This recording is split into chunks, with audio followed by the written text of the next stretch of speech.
Hi dear students, welcome back. In our last session, we studied about the carbohydrate as well as protein digestion in our body. In this session, we are going to learn about the lipid digestion and the nucleic acid digestion in the body. First is lipid digestion. Digestion of lipids. Digestion of lipids. So where does the lipid digestion takes place? See, lipid digestion not in oral cavity, not in stomach, but least amount of lipids were digested in our stomach, but because small amount of gastric lipids is there. But mainly lipid digestion takes place in our small intestine. So lipid digestion, small intestine.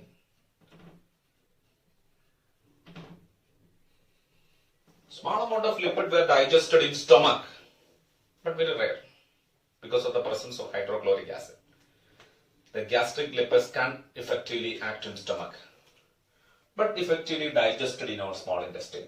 So this lipids digestion begins and completed in small intestine. Then we know a mixture of digestive juice act on small intestine. They are bile, pancreatic juice, and succus entericus. This digestive mixture will act on the small intestine. And in lipid digestion, all of these digestive juice will act on for lipid digestion. That means bile, pancreatic juice, succus entericus have a role in this lipid digestion. Bile is very essential for the lipid digestion. So bile have no digestive enzyme, but it is actively involved in the lipid digestion and its absorption. First is the action of bile.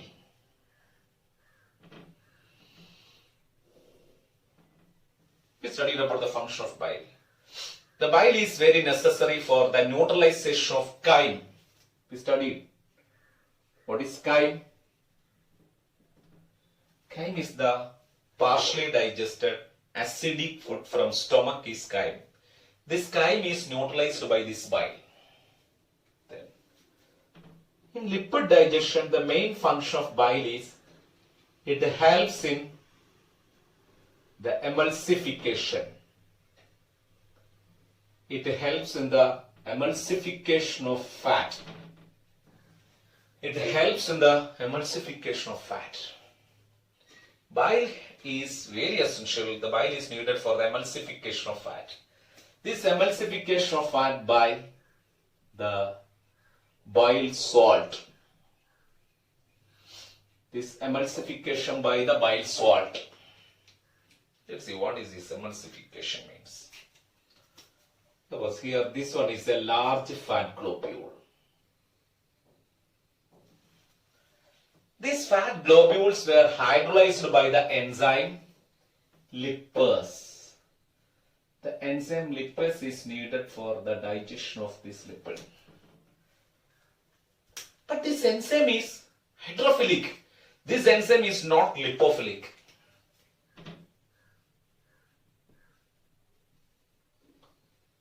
Enzyme is not lipophilic. There is a reason why which lipid digestion is comparatively more difficult than other nutrients digestion. See, lipid digestion take more time and lipid digestion is comparatively more difficult than other nutrients digestion because lipids are not hydrophilic. The reason is lipids are not hydrophilic. But the lipase enzymes are not lipophilic. These are hydrophilic enzymes. See, in general, this lipase enzyme can act on the periphery of this lipid. But it can't act on the deeper or core portion. The core lipase, the fatty acids and glycerols are not hydrolyzed by this enzyme because there is no access to this lipase enzyme. In this large fat globule, lipase can act on its periphery. Can't act on the core of this fat globule because they are not lipophilic. And how is it possible? How can this lipase act on this large fat globule? Here is the role of this bile salt. Bile salt is needed for the emulsification of fat. Suppose this one is a bile salt.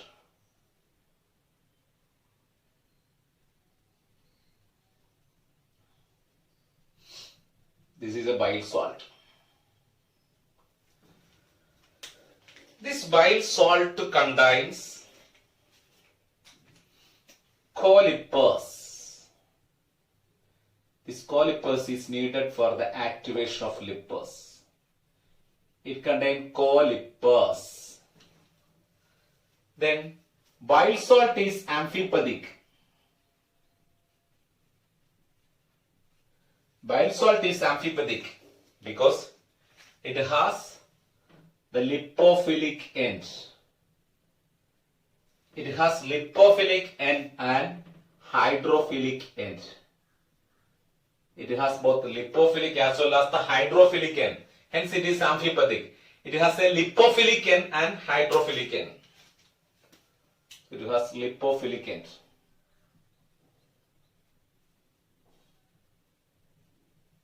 And hydrophilic end.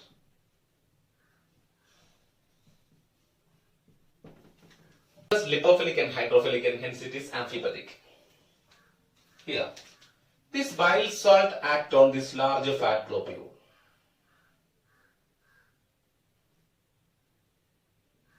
This bile salt get act on the large fat globule.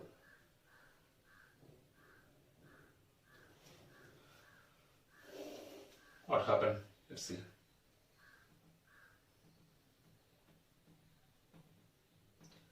Now, this fat molecule have a tendency to get adhere on the lipophilic end of bile salt. This is the large fat globule.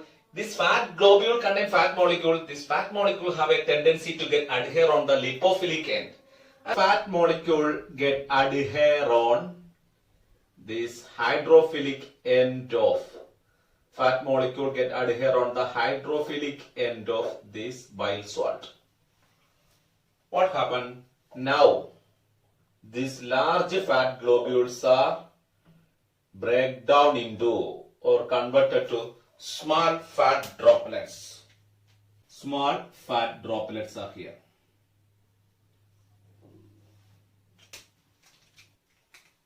So the large fat globules are now break down into small fat droplets. These large fat globules are now break down into small fat droplets. Droplets are called as, these small droplets are called as micelles.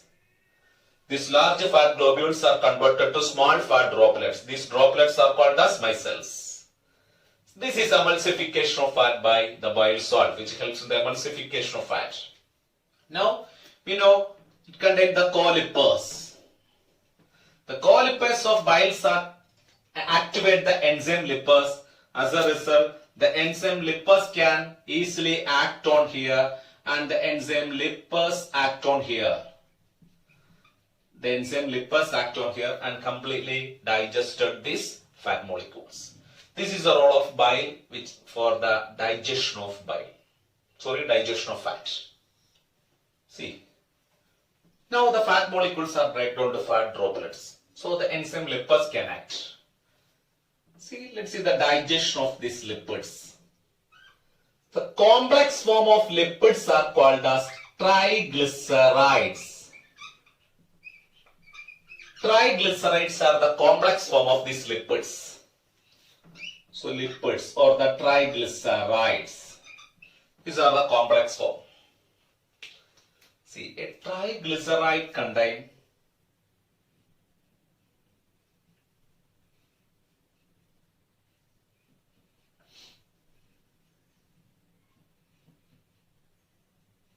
one glycerol. A triglycerol contains one glycerol and 3 fatty acid. This is one fatty acid. See, this is a glycerol here. This part is called as glycerol.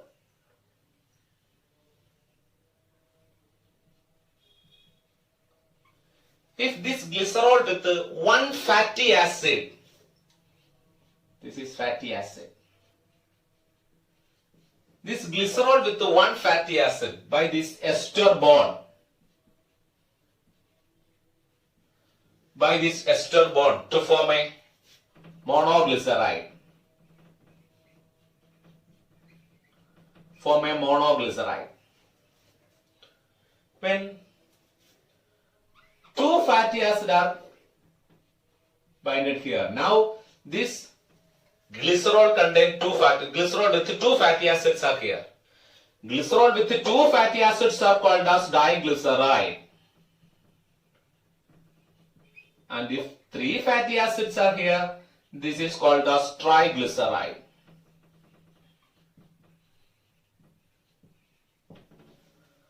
These triglycerides are the complex form of this lipid. So triglycerides or lipids.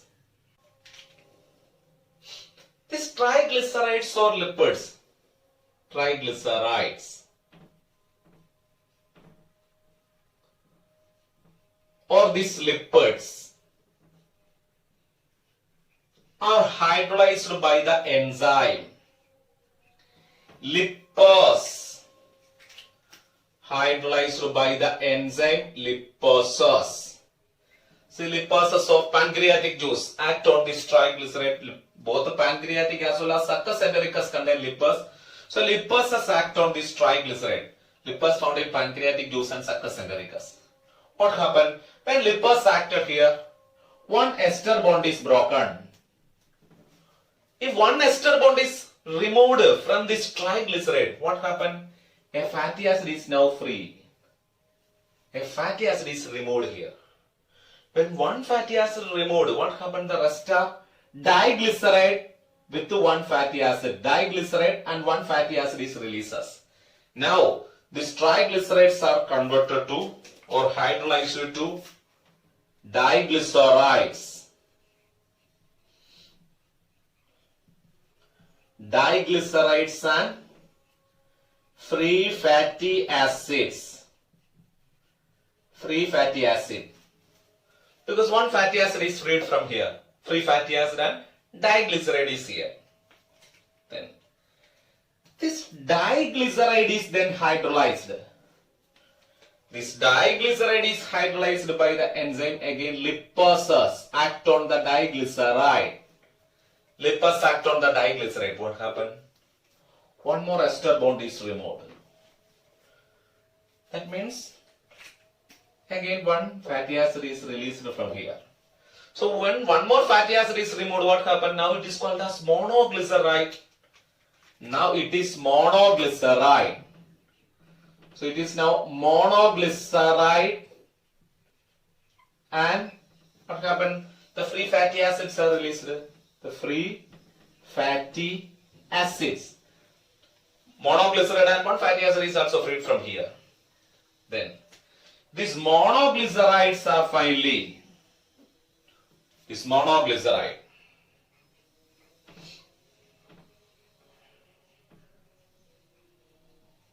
These monoglycerides are hydrolyzed by the enzyme lipase. The lipases act on the monoglyceride. What happened? The remaining ester bond is break. So the remaining fatty acid also freed from here. So what are the components now? Glycerol and fatty acid. Now it is glycerol and fatty acid. It is glycerol and fatty acids. So now the lipids or triglycerides are completely hydrolyzed to glycerol and fatty acid. This is the complete digestion of lipids. This lipid digestion begins and completed in small intestine. Okay. Next is the nucleic acids digestion. Digestion of nucleic acids. Nucleic acids digestion. So nucleic acids are DNA and RNA. We know the structural components of nucleic acid. A nucleic acid is formed of a sugar, either ribox or deoxyribose sugar, then a nitrogen base. Sugar with a nitrogen base by a N-glycosidic bond to form, this is called as nucleoside. So this nucleoside by the phosphodiester bond when a phosphate group is bonded here. Now this nucleoside plus phosphate is called as nucleotide. Nucleotides are the functional unit of nucleic acids. We know the functional unit of nucleic acids are nucleotides. See, this is another nucleotide is here. Another nucleotide. This one is the third nucleotide. See, here these nucleotides are linked by the phosphodiester bond to form polynucleotide chain. These polynucleotide chains are called as nucleic acids. So nucleic acids are the polynucleotide chain. Here, a nucleic acid. These nucleic acids are hydrolyzed by the enzyme nucleases. The enzyme nucleases act on nucleic acid. What happened? It breaks down to nucleotides. This phosphodiester linkage is broken. Now these nucleic acids are break down to nucleotides. It is break down to nucleotides. Then these nucleotides are hydrolyzed by the enzyme nucleotidases. These nucleotides are hydrolyzed by the enzyme nucleotidases. See, by the action of this nucleotidases, this ester bond is broken. What happened? Now it is hydrolyzed to nucleoside and phosphate. Now it is hydrolyzed to nucleoside and phosphate. Hydrolyzed to nucleoside and phosphate. Then, now these nucleosides are hydrolyzed by the enzyme nucleosidases from Succus entericus. Nucleosidases act. This N-glycosidic bond is broken. Now it is completely break down into sugar and bases. Sugar and nitrogen bases. This is the complete digestion of nucleic acids. Okay. So we studied about the digestion of carbohydrates, proteins, lipids and nucleic acid. In this session we completed the digestion of nucleic acid and lipids. Okay.